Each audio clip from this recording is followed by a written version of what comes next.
सभी विद्यार्थियों को मेरा नमस्कार। आज बात करेंगे transmission of electric energy over long distance. लंबी दूरी पर जो इलेक्ट्रिक एनर्जी को कैसे ट्रांसमिट करते हैं।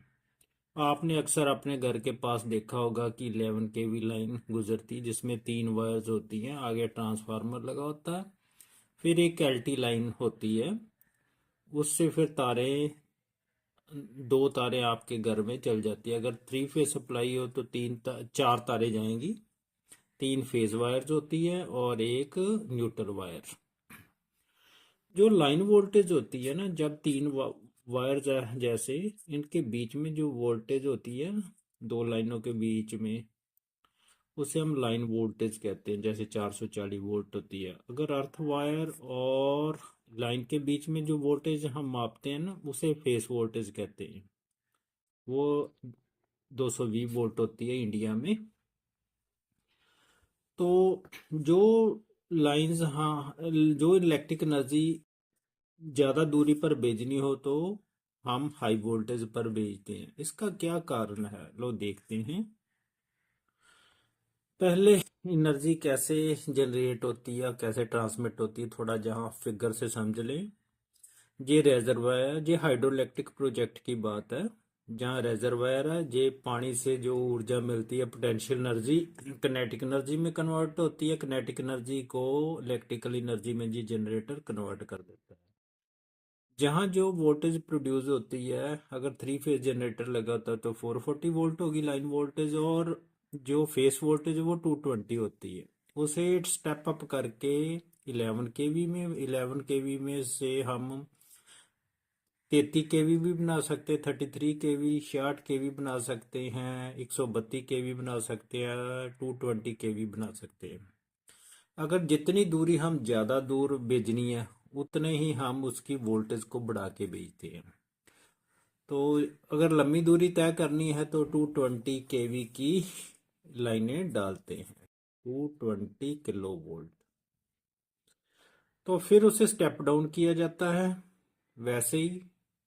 तो फिर जो लास्ट जो ट्रांसफार्मर हमारा होता है वो उसे 220 वोल्ट में स्टेप डाउन कर देता है। फिर एलटी के थ्रू वो हमारे घरों में चली जाती है। उसमें फेस वोल्टेज जो होती है वो 220 वोल्ट होती है। तो अब हम जहाँ देखेंगे भी कैसे ये, अगर हम हाई वोल्टेज पर भेजते हैं तो कितना हमें फायदा मिलता है, कितनी इलेक्ट्रिक एनर्जी में फायदा मिलता है, कितने लॉसेस कम होते हैं। लो देखें। जो इलेक्ट्रिक एनर्जी है, इसमें 2 कंपोनेंट मेनली पार्टिसिपेट करते हैं। एक तो होता है वोल्टेज, दूसरा है करंट। तीन फेस होने चाहिए, ये आपको पता ही है, वोल्टेज और करंट एसी में। तो जो हीट प्रोड्यूस होती है that is due to current.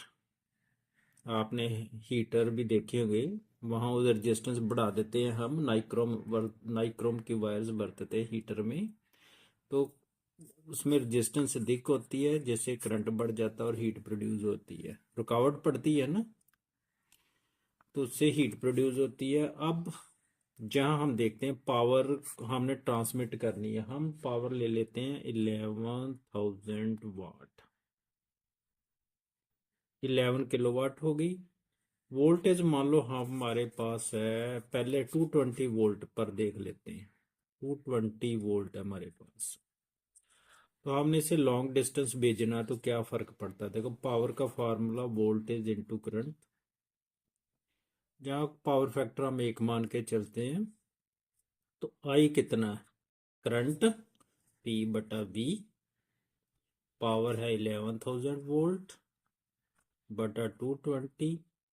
इसको आप काटोगे 250, तो 50 एम्पियर करंट प्रोड्यूस होगा।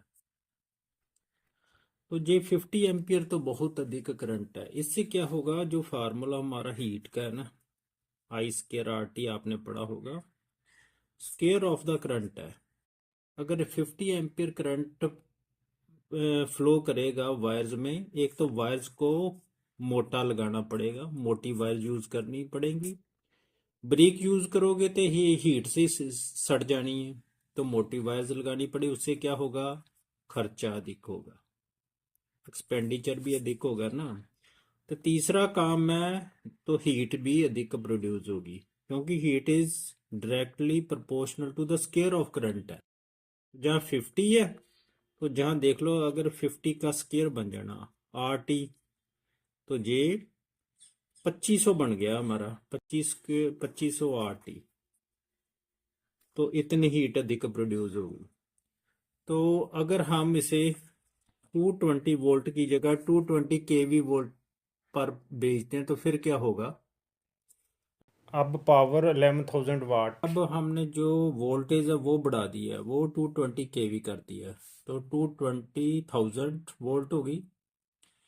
तो ये बन गई 2,20,000, 2,20,000 वोल्ट बन गई। वोल्टेज बढ़ा दी तो आप देखते हैं पावर कितनी है, 11,000 वोल्ट,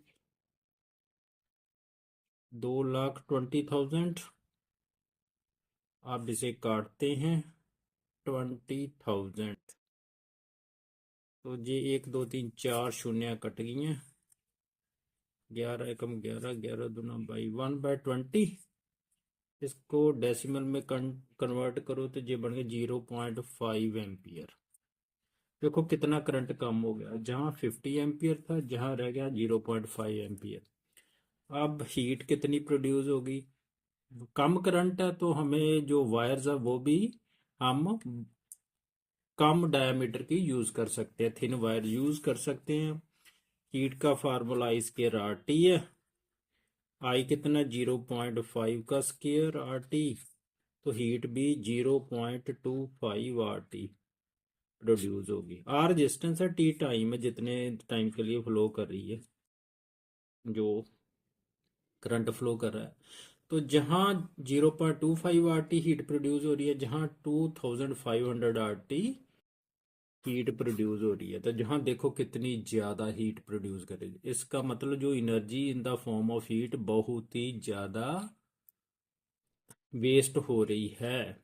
इसलिए हम हमेशा जो लॉन्ग डिस्टेंस वायर्स के लिए हाई वोल्टेज पर ही जो इलेक्ट्रिक एनर्जी है उसे ट्रांसमिट करते हैं। मुझे उम्मीद है आपको समझ लगी होगी।